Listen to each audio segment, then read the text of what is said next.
Olá pessoal, aqui é Rodrigo Santos, agradecendo o convite do Versos e Prosas para falar um pouco sobre a importância do rock nos anos 80 no Brasil. Bom, eu sou Rodrigo Santos e toquei com muitas bandas, muitos artistas, né? Foi 25 anos do Barão Vermelho até 2017, mas na década de 80 eu comecei com bandas novas, assim, de garagem e tudo. E a minha história não foi diferente da minha geração, né? A gente escutava a geração dos anos 70, 60 e tal, Jovem Guarda e Tropicália, e um pouco daquelas bandas que meio que saíram em carreira solo, né? Os Novos Baianos, os Mutantes e por aí vai. E os Secos e Molhados, né?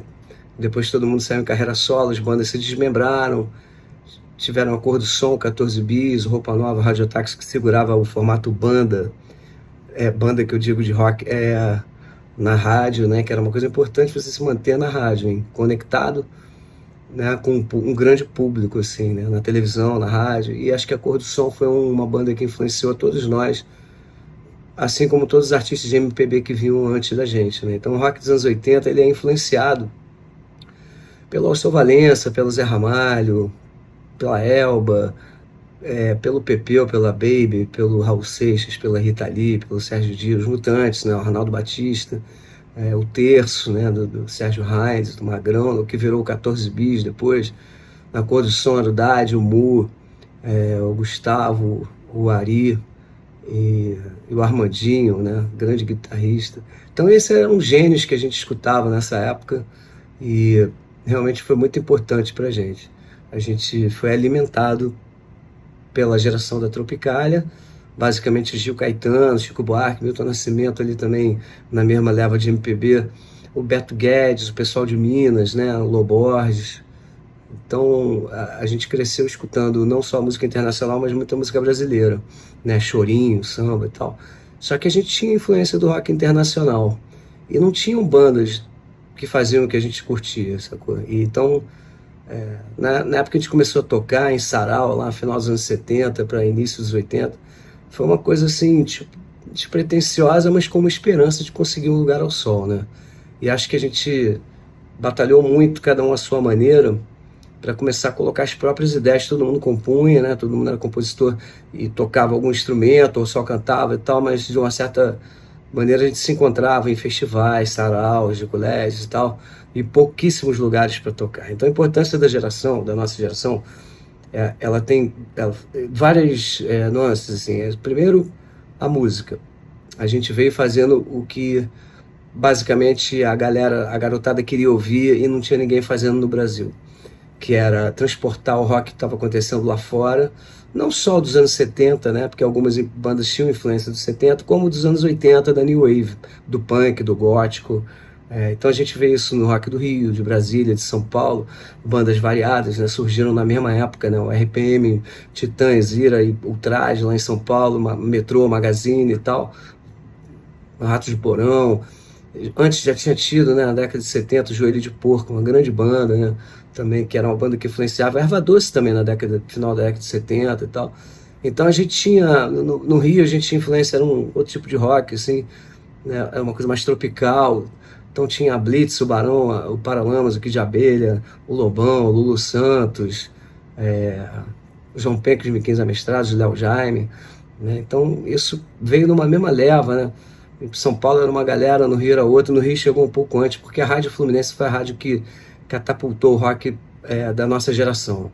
A Rádio Fluminense era uma rádio independente, sitiada e situada em Niterói, né? Sitiada por todos os lugares que não tocavam rock, e situada em Niterói, com uma galera, Luiz Antônio Mello, enfim, todo mundo da Rádio Fluminense, que era a favor de bandas novas e do rock and roll, junto com o Circo Voador, que aconteceu primeiro no Arpoador, né, e depois foi parar na Lapa. Com a Maria Jussá, né, do Rolim, pessoal do Circo, Perfeito Fortuna. E essa galera, junto com a geração de garotos que estava chegando na época, eu poderia citar milhões de outras bandas, tá? Tinha o Celso Blues Boy, que era um representante do blues, né? Então a gente tinha uma rapaziada, uma galera nova a fim de fazer som. E os lugares pequenos que tinham pra gente eram poucos até abrir o Circo Voador, que abria espaço para banda nova. Porque ou você tocava num barzinho, ou você tocava no Canecão, no Morro da Urca, né, Noites Cariocas, que já eram bandas que tinham nome e tal, artistas de MPB, grandes e tal. O Gil, a Gal, o Caetano, Djavan, sei lá, Milton, e por aí vai, né? Então, nós fomos os representantes do rock nacional que a gente veio escutando essa geração. A geração que misturava música nordestina, música paulista, música brasileira, carioca, gaúcha, por que não, brasiliense, baiana. Então a gente tinha uma visão de rock brasileiro, das letras feitas em português, que de repente os primeiros a fazerem rock no Brasil não tinham tanto, assim. E a gente já tinha uma linguagem de garotos escutando essa galera que veio antes e adaptando a uma linguagem mais para a juventude, assim. Então todas as bandas faziam isso, né? Eu tenho o Capital Inicial, que eu esqueci, o Zero, né? Tanta banda, cara, que eu não vou lembrar todas agora. Mas foi um movimento tão interessante, assim, tão forte, tão variado, né, de poetas, porque tinham poetas também dos anos 70 que vinham, por exemplo, a Blitz veio da Nuvem Cigana, a Asdrubal trouxe o trombone, aconteciam coisas no Teatro Ipanema, que juntava toda a galera do Rio de Janeiro, então eram coisas que já estava tendo uns shows no Parque da Catacumba, no Rio, que era ao ar livre, então tinha várias bandas que se apresentavam, muita música instrumental também, a gente também tem que agradecer a galera do instrumental que ensinava a gente a tocar. A gente ia ver show do Marcos Ariel e Grupo Usina, a gente ia ver como é que é? Nico Assunção, né? Show do Nico Assunção, que foi meu professor até de baixo, tudo. Todos os shows de música instrumental, depois o Léo Ganderman mais na frente, depois tinha o Cheiro de Vida, que veio uma galera lá do Sul. Então, assim, é que eu não vou lembrar de todo mundo, mas os músicos de jazz tocavam com os grandes artistas, então a gente ia ver os shows deles também, instrumentais. E isso influenciou toda a nossa geração, né? Então, na hora que a gente começou a se encontrar, a fazer bandas e tal, e abriram as danceterias, que era inspirado na Danceteria, lá em Nova York, que tocavam bandas novas e tocavam New Wave e tal. Então, as bandas tinham uma história para contar, a própria história. E o Circo Voador e a Rádio Fluminense começaram a dar força, espaço para essas bandas, começou a estourar uma a uma, né? Primeiro a Blitz, Paralamas, Kid Abelha, Barão, Titãs, RPM, né? O Ultraje, o Ira, e depois vieram Capital, Legião Urbana, né? De Brasília, assim, vieram algumas bandas, a Plebe Hood, e de São Paulo, né? Várias bandas, do Rio, várias bandas, e artistas solo, aí o Lobão saiu dos Ronaldo, virou carreira solo e tal. Então todo mundo estava na crista da onda esperando uma boa oportunidade, não só a gente, como o pessoal de TV, de artes plásticas, de programas de humor, né? Juba e Lula, essas coisas toda, Armação Ilimitada, isso tudo era uma nova galera que se encontrava na praia, sempre assim, né? Um movimento que começa no Rio de Janeiro, né? Que eu digo, e o Circo Voador e a Rádio Fluminense tocaram esses artistas. E a partir daí as rádios maiores em rede começaram a tocar, depois que a Blitz vendeu 1 milhão de cópias, e o Rich, que eu tinha esquecido, também. A partir daí, todas as gravadoras queriam uma banda para chamar de sua. Então, as influências das bandas eram lá de fora, Pretenders, Police, U2, Rolling Stones, The Who, Led Zeppelin, Men at Work, Fleetwood Mac e tal, enfim.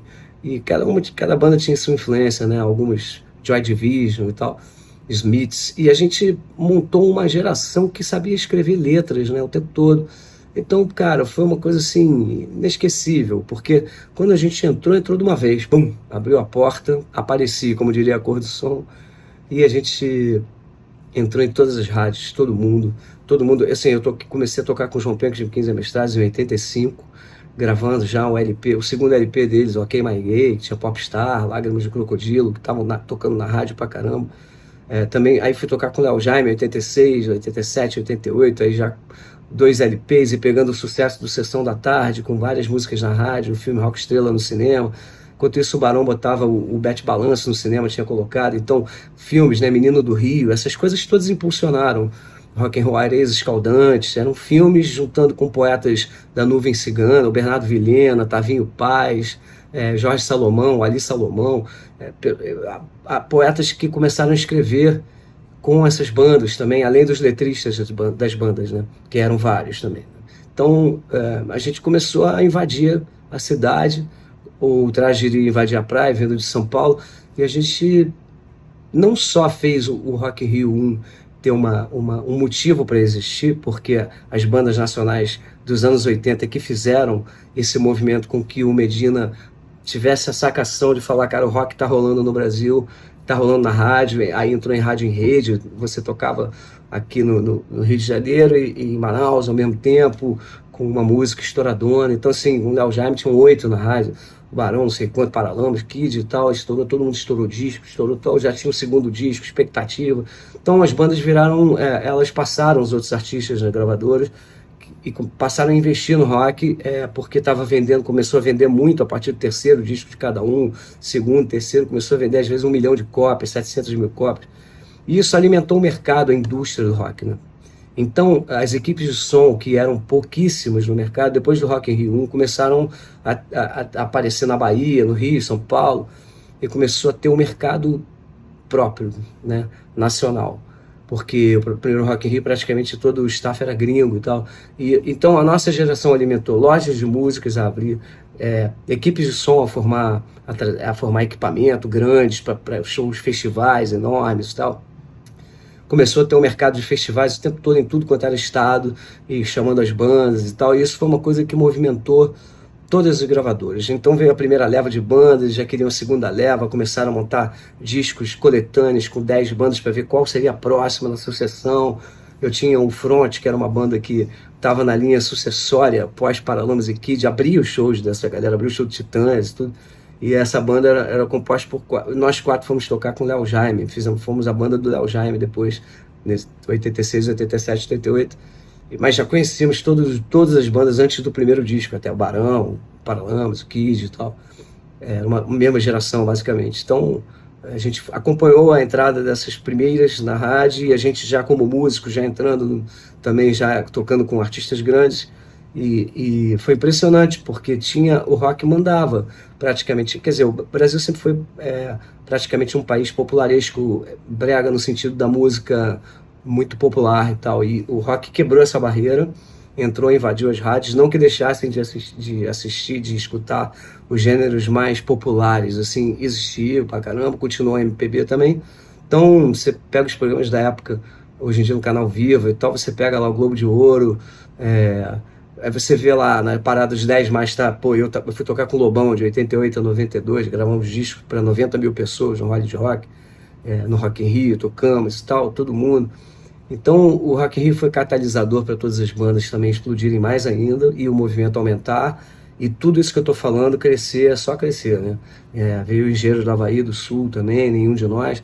Então a partir desse momento a gente era mainstream, assim, tipo, tocando só nos lugares Maracanãzinho, Mineirinho, Canecão, Morro da Urca, isso aí já foi até mais rápido, mas depois ginásios enormes, lotados, tal, Gigantino, eu toquei com o Barão também.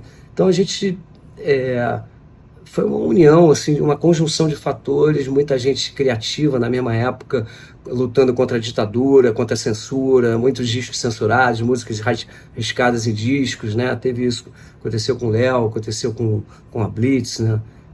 Então assim, era uma época que a gente tinha que driblar, fazer letras meio que driblando a censura.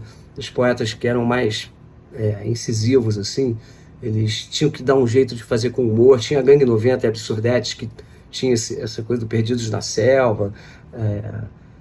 E aí, quando foi abrindo, né, o processo de redemocratização do país, assim, as bandas foram ficando mais possíveis, assim, de acontecer, né, de botar seu próprio texto sem ninguém censurar, sem nem ter um pi na rádio, né, quando você colocava um palavrão, assim, tipo Faroeste Caboclo, olha pra cá, filha da puta, sem vergonha. Pô, tocava nas rádios em rede, mas tinha um pi, até a hora que parou de ter, né, caiu isso. Então a gente foi importantíssimo pro rock continuar e ter a sequência pros anos 90, para todas as bandas, né, pro Skank, Planet Hemp, Chico Sainz, Charlie Brown, Raimundos, sei lá, Pato Fu, Jota Quest, todo mundo veio na nossa leva, assim, depois Cidade Negra e tal. Isso foi muito importante, a nossa presença na rádio, estourar no meio musical. Então, assim, eu vejo a nossa geração como uma geração rara, já, não exatamente de músicos talentosíssimos, talentosérrimos, mas principalmente de conceito, né? Nós fomos as primeiras bandas de rock naquele momento a peitar as gravadoras não, a gente só vai gravar o que a gente quer gravar, as letras têm que ser nossas. Obviamente a gravadora tentava empurrar algum artista que era deles, do casting deles, assim, para poder botar lá direitos autorais e tal, e a gente mantinha sempre a coisa do nosso repertório de compositor, todo mundo escrevia, fazia arranjo, compunha, cada um, as bandas todas diferentes umas das outras, isso que é genial, né? Não tinha a ver nenhuma com a outra. E isso foi acontecendo de uma maneira muito rápida, porém de uma maneira muito forte, assim. Quebrando a censura, acabando a ditadura, Direta Já, Rock in Rio, festivais por todo o Brasil. A gente, como principal, realmente, música do país, né, naquele momento. Todo mundo queria ter uma banda naquele momento, então as lojas de música, os instrumentos começaram a serem fabricados no Brasil por muito mais luthiers e tal. Então, realmente, o rock dos anos 80 tem uma importância gigante para tudo que veio acontecendo, os letristas novos, né, como o Renato Russo, o Cazuza, o Arnaldo Antunes, os Titãs, de uma maneira geral, né, o Roger, o Herbert, o próprio Leone, a Paula, assim, vieram o Lulu, o Nelson Motta escrevia algumas coisas e tal, eu estava em Paz, Bernardo Vilhena, letrista, poetas, depois o Mauro Santa Cecília, mais na frente, né, com o Barão e tal. Então, sempre foi uma temática, do Ira era o Nazi, né, o Edgar, então sempre teve, né, o Paulo Ricardo ali, sempre teve principalmente uma posição firme dessas bandas e dos artistas solo em relação às letras. Esqueci da Marina Lima, que era uma letrista junto com o Antônio Cícero, fantástico, com o Alvin L. Cara, era tanta gente, foi tanta gente, tantos poetas, que eu, claro, vou esquecer alguém, talvez não, mas isso veio da nossa influência também de bandas muito importantes, que eu sempre faço questão de frisar, a Cor do Som e o 14 Bis, ou até o Radiotáxi e Roupa Nova, que eram outro tipo de letras, mas eram bandas na rádio. A gente queria fazer banda. A gente tinha influência de Rolling Stones, de Pink Floyd, de Led Zeppelin, de Fleetwood Mac, do Supertramp, sei lá, de tantas bandas que vinham de lá. E daqui, sim, a Casa de Máquinas, o Terço, Mutantes, mais antigas, não tinha tanto sucesso na rádio quanto tinha a Rita Lee solo, ou Raul Seixas, que foram importantíssimos, Secos e Molhados, estourando um disco inteiro, né, com o Ney depois de carreira solo. O Eduardo Sec também foi muito importante para o João Penca, para o Léo Jaime, para todo esse movimento. O Festival MPB 80, onde a gente escutava a Melinha, escutava o Pepeu e a Baby, foram importantíssimos, depois dos Novos Baianos. O Moraes Moreira, sensacional. Então, assim, Paulinho Boca de Cantor, né? Foi tanta gente que influenciou a gente, né? Os mineiros, como eu já citei, Ronaldo Bastos também, além do Beto Guedes, Loborges e toda a galera de Minas. Eu acho que eu meio que já concluí qual foi a nossa importância pós essa geração. Foi trazer o rock para dentro das rádios, da casa de todo mundo, em todas as rádios o tempo todo, sem parar, em todos os programas de televisão, né, no Chacrinha, depois no Faustão, sei lá, tinham tantos programas, assim, né, Programa Livre, o Serginho Grosman e tal. Depois, né, foram se sucedendo, abrindo programas um atrás do outro. Antes, na década de 80, pré-Rock in Rio, tinham menos programas. A gente fazia confronto, o Alberto Brizola, Xuxa, Carequinha na TV Manchete e tal, e playbacks pelo subúrbio do Rio de Janeiro, né? Eu encontrava os Paralamas lá e tal. Enfim, hoje em dia eu sou muito grato por estar naquele momento, naquela hora, por tocar baixo, por ter escutado Beatles e Bob Dylan, e ter esse lance da letra e da melodia, das canções e do conceito. Isso foi muito importante na minha formação, na formação de muitos da nossa geração, né? E aqui no Brasil, todos esses que eu já citei, a gente escutava muito. Então a gente deu sequência, um rock brasileiro, né? No caso do Barão tinha percussão também, que como tinha a Cor do Som, como tinha os Novos Baianos. Então a gente veio trazendo o que a gente tinha de bagagem, escutando um rock novo que estava surgindo, misturado com Police, Man at Work, tudo, misturado com com o que a gente escutou nos anos 60, 70, né? Desde a Jovem Guarda, Tropicália e tal. E até a Bossa Nova, com suas harmonias e tudo, a gente tinha influência disso também. Então, assim, uns mais, outros menos. Mas, de uma certa maneira, você pode pegar o Cazuza na carreira solo dele, também escutava ali, botou muita coisa, né, que o João Gilberto gravou. Lá, o João Gilberto gravou, não, elogiou, no caso. O João Gilberto gravou Me Chama, do Lobão, que a gente tocava ao vivo, e era super legal e tal. Então, assim, depois todo mundo saiu em carreira solo, todo mundo mantém até hoje, a gente está há 40 anos no rock. Então, a nossa geração é uma geração difícil você ter 40 anos de estrada fazendo rock and roll no Brasil, principalmente, onde decretaram a morte do rock tantas vezes, né? E eu faço hoje em dia 25 shows por mês na carreira solo com o meu show A Festa Rock, que é um apanhado de sucessos de bandas ou com quem eu participei. Eu também toquei com Kid Abelha, gravei o acústico MTV, toquei com a Blitz durante um ano. E hoje em dia tem uma banda com Andy Summers, que foi influência minha nos anos 79 ali, o Police. Tem uma banda Call the Police, eu, Andy Summers, João Baroni, dos Paralamas. A gente está rodando o mundo com esse projeto. Eu tenho um projeto de Bossa Nova, Cazuza em Bossa Nova, com o Menescal e com a Leila Pinheiro, onde eu canto Cazuza em Bossa Nova. E lá com o Andy Summers eu canto The Police. A gente já fez 5 turnês juntos, pelo mundo, né? Na América do Sul, já está pintando a Europa. Quer dizer, coisas assim, cara, que a gente está há 40 anos e cada vez surgem novidades. Estou indo com os Britos, uma banda de Beatles, eu, Jorge Rael, Guto Goff, Nani Dias. O Nani era do front, o Guto a gente tocou no Barão há anos, o Jorge Rael toquei com o Kid Abelha e a gente se conhece há anos. Pô, então, assim, é uma junção de amigos, né, dessa geração. Estamos indo para a Europa fazer turnê pela 3ª vez, turnê e gravar em Abbey Road, onde tudo começou quando eu era garota, aos 11 anos, e aprendi violão para tocar Beatles e Bob Dylan, Caetano, Gil, Alceu, Zé Ramalho, só para citar algumas pessoas. Então é isso aí. O rock dos anos 80, ele trouxe junto com ele moda, comportamento, bagagem musical, letras, temáticas diferentes, atualizadas e muito interessantes para aquele momento. Agora precisava ter gente muito criativa para poder realmente as rádios comprarem a ideia de que aquela música não seria, como dizia a música do João Penca, popstar, né? O neto dele vai ser New Wave, filho de popstar, popstar vamos todos morar no Hawaii, tocar guitarra às 3 da manhã e a vizinhança de cabelo em pé, da maneira que a gente quiser. A sua mãe diz que eu sou vagabundo e o seu pai é tão snob. Esse garoto não combina contigo, a gente arranja para você bom partido, que era advogado, engenheiro, médico. Mas quando eu virar um astro, com a minha guitarra e uma prancha do lado, surfistas e músicos eram considerados vagabundos, drogados e tal. Eu quero ver na hora do jantar seu pai sentado à mesa ao lado de um popstar.